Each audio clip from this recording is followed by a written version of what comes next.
Funding बड़े पैमाने पे आती है, छोटे पैमाने पे नहीं, बड़े पैमाने पे है। और ये उन मुस्लिम लड़के लड़कियों को दी जाती है जो उनके धर्म का प्रचार प्रसार करते हैं, क्योंकि हिंदुस्तान को इस्लामिक देश बनाने के लिए है।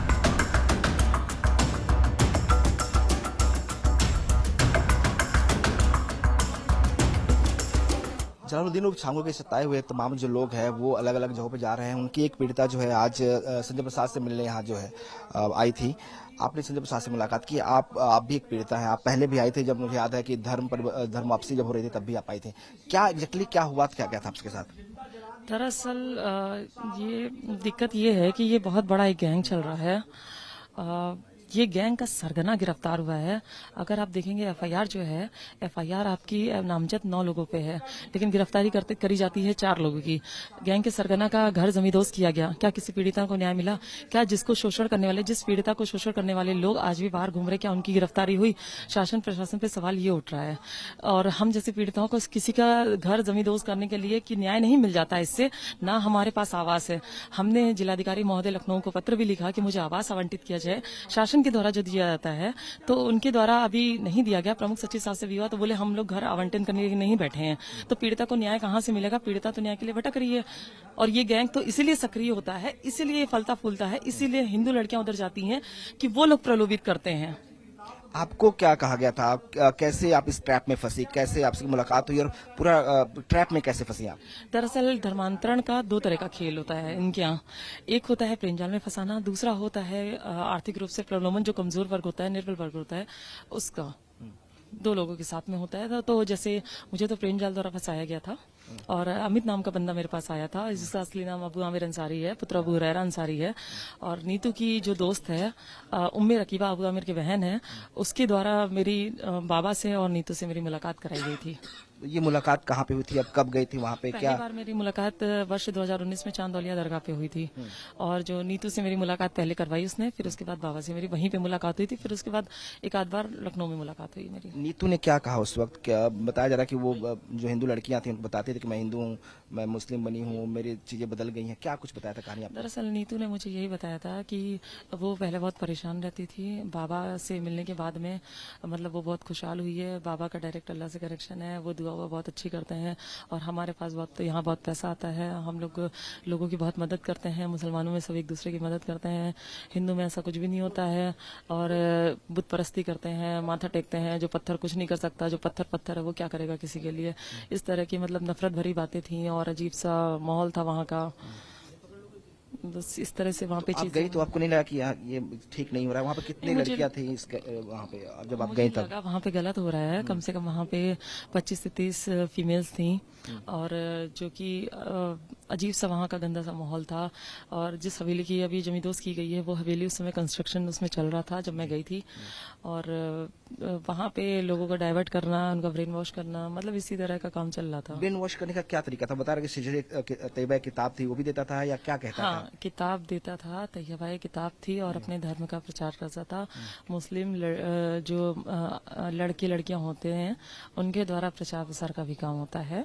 और ये पैमाना कोई छोटा पैमाना नहीं है। अगर इसमें सही से जांच की जाए तो एक बड़े पैमाने पे निकलेगा। क्योंकि आप खुद सोचिए कि उतरौला जैसी जगह में छांगुर बाबा अभी तक गिरफ्तार नहीं हुआ, जबकि कई पीड़िताओं ने कब से इस पे आवाज उठाई है। लेकिन शासन प्रशासन की मिलीभगत कह सकते हैं, प्रलोभित कह सकते हैं कि कैसे वो उससे प्रलोभित थे, कैसे उसका प्रभाव था। तो ये सबकी जांच होनी चाहिए जो उस दौरान उनकी ड्यूटी वहां पे थी। सबकी जांच होनी चाहिए और तभी ये सामने निकल के आ सकता है। क्योंकि अगर आप देखें लंका दहन हुआ था, जब विभीषण ने धोखाधड़ी करी थी तो लंका दहन हुआ था। वरना किसी की मजाल नहीं थी कोई लंका दहन कर सके। तो वही हाल हमारे हिंदू समाज में है। जब तक ये शासन प्रशासन में कुछ लोग, सबको तो नहीं कह सकते, कुछ लोग ऐसे बैठे हैं जो प्रलोभित बहुत होते हैं ऐसे लोगों से और कार्रवाई नहीं करते हैं। ये खबर जो जांच हो रही है, कीवर्ड इस्तेमाल करता था उसमें कि लड़कियों के लिए प्रॉपर्टी का इस्तेमाल करता था कि उन पर कब्जा करना है, उनको धर्म में शामिल कराना है। ऐसा दरअसल वो कमजोर वर्ग होता था, उसको आर्थिक रूप से जैसे 1000-2000 रुपए दे के फिर उसको उस पर दबाव बनाना, उसको इस तरह से वो काम करता था। जैसे मतलब मैंने बताया ना 2 तरीका होता है, एक प्रेम जाल में या तो फंसाना या तो आर्थिक रूप से। और ये सिर्फ फंडिंग की बात होती थी, जो विदेशी फंडिंग में कहा जा रहा है कि इसका इस्तेमाल किया जाता था उस लब जिहाद के लिए। हाँ, फंडिंग बड़े पैमाने पे आती है, छोटे पैमाने पे नहीं, बड़े पैमाने पे है और ये उन मुस्लिम लड़के लड़कियों को दी जाती है जो उनके धर्म का प्रचार प्रसार करते हैं, क्योंकि हिंदुस्तान को इस्लामिक देश बनाने के लिए है। इनका पूरा उद्देश्य ही यही है कि इस्लाम को, मतलब अगर मैं बात करूं तो इनके यहाँ अगर आप देखेंगे, मतलब ये जो गैंग के सक्रिय सदस्य हैं, चूंकि मैं उनके बीच से आई हूं, तो उनका काम ही यही है, सबके अपने अपने काम बटे हुए हैं, महिलाओं के, औरतों के, लड़कियों के, आदमियों के, सबके काम बटे हुए हैं।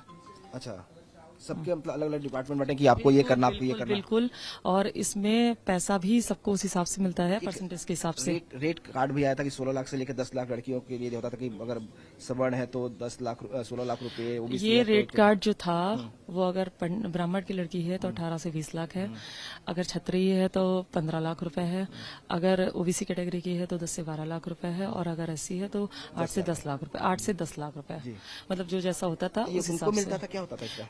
इसके लिए मैंने आपको बताया अभी कि ये पीड़िता या पीड़ित को नहीं दिया जाता है, इनके नाम से गल्फ में उनका नाम भेजा जाता है, वहां से फंड ये जारी किया जाता है और ये इन्हीं लोगों के पास आता है और इन्हीं के पास डिस्ट्रीब्यूट होता है, और इसी काम को फैलाने के लिए तभी ये दोनों ये लोग मतलब एक दूसरे की मदद करके आगे काम को अपने बढ़ाते हैं। जिसने आपको प्रेम जाल में फंसाया उसने क्या क्या क्या वादा किया, क्या दिया, कहा था आपसे? दरअसल उसने तो अपने आप को इंट्रोड्यूस हिंदू नाम से कराया, अमित नाम से। अमित नाम से हमारी दोस्ती हुई, तो मैं अनजान थी सारी चीजों से। उसके भाई बहनों से भी मुलाकात मेरी हुई, हिंदू नाम से ही बात हुई थी, उसके माँ बाप से मेरी बात होती थी, तो मैं मतलब जान ही नहीं पाई, पहचान ही नहीं पाई कि वो कि मुस्लिम है। जब मुझे इसकी जानकारी हुई तो मैंने एफआईआर की बात करी, तब उन्होंने कहा कि नहीं, कोई एफआईआर मत करना, तुम्हारा समाज तुम्हारा बहिष्कार कर देगा, हिंदू में कोई किसी को पूछता नहीं है और परेशान रहोगी। तो जिसकी वजह से फिर मतलब मेरा उस समय फिर डाइवर्ट किया कि तुम्हें तुम्हारी आस्था के अनुसार ही तुमको रहना है, तुम्हारे ऊपर कोई जोर जबरदस्ती किसी तरह से नहीं की जाएगी। फिर उसके बाद वर्ष 2019 में मुझे छांगुर बाबा से मिलवाया गया। फिर भी मैंने एफआईआर की जब बात करी तो उस समय मुझसे कहा गया कि शाहरुख खान, गौरी खान का एग्जाम्पल देख लो, तुम चाहो तो तुम उस तरह से आराम से रह सकती हो और खुशहाल जिंदगी जी सकती हो और तुम्हारे ऊपर कोई कार्रवाई नहीं की जाए, मतलब कुछ ऐसा नहीं किया जाएगा, तुम पे कोई दबाव नहीं बनाया जाएगा। लेकिन सब कुछ झूठ था, सब कुछ गलत था, सब एक धोखा, एक इन लोगों का एक प्रोपोजेंडा कह सकते हैं वो था, जिसमें मैं कुछ भी समझ नहीं पाई और ये लोग अपने कार्य को करते रहे। धमकियां भी देते थे उन लोगों को अगर नहीं धर्म परिवर्तन करते तो? हाँ, उन्होंने कहा था वो जान से मरवा चुके हैं एक लोगों को, तो हमें मरवाने कौन सी बड़ी बात है। अबू हुरैरा अंसारी जान से मरवा चुके हैं किसी लड़की को। जी, उनके भाई की शादी हुई थी एक हिंदू महिला से, उसके मुताबिक वो नहीं चल रही थी तो उसको जान से मार दिया था। और ये इसकी जानकारी मुझे स्वयं उनके भाई ने दी है। अब डर भी लग रहा होगा उससे? नहीं, डर तो था ही, क्योंकि मेरे ऊपर हमला भी हुआ है जिसकी मैंने तहरीर कई बार, चूंकि अलीगढ़ का प्रकरण उस समय था तो अलीगढ़ थाने कर्से में मैंने दी है, लेकिन मैंने कहा ना, शासन और प्रशासन अगर ये सुधर जाए तो शायद योगी जी की सरकार बहुत अच्छी हो जाए। किस तरीके से इस तरह के प्रेम जाल में फंसाया गया, झूठे वादे किए गए, इन्हें डराया गया, धमकाया गया, धर्म परिवर्तन कराया गया, उसकी शिकायत बाकायदा इन्होंने की, उसके बाद से पूरे मामले में कार्रवाई हुई है। कैमरा पर्सन कफील अहमद के साथ विनोद मिश्रा, टाइम्स नव भारत, लखनऊ।